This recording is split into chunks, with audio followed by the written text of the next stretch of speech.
This year's G20 here in Buenos Aires has now drawn to a close, with all of the world leaders in attendance agreeing to a joint communiqué.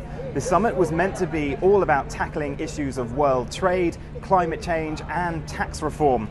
The communiqué notes, though, that there are still deep divisions when it comes to trade, and there's no outright criticism of some of the protectionist activity we've seen over the past couple of years. Now, on the urging of French President Emmanuel Macron and Prime Minister Theresa May, there's recognition that the WTO is in urgent need of reform. The communiqué says that it's currently falling short of its main objectives.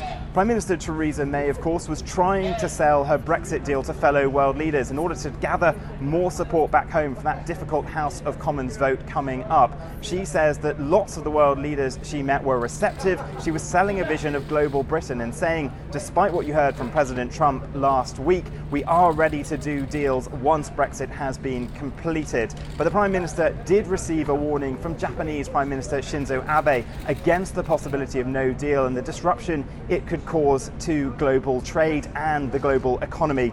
Now, the other issues that couldn't be avoided here were Jamal Khashoggi, the murdered journalist. The Crown Prince of Saudi Arabia was here, and he had a warm reception from someone enjoying also a pariah status, the Russian President Vladimir Putin, but it was more frosty from the other world leaders. The Prime Minister Theresa May said in her meeting with the Crown Prince that what had happened was unacceptable and there needed to be a proper investigation with repercussions for those involved. Now, President Trump as well cancelled his meeting with President Putin because of his actions in the Ukraine, and we weren't treated to his usual wide-ranging press conference at the end of this summit because he said it wouldn't be appropriate to do so after the passing of former President George H.W. Bush. Vincent McAviney, Euronews, Buenos Aires.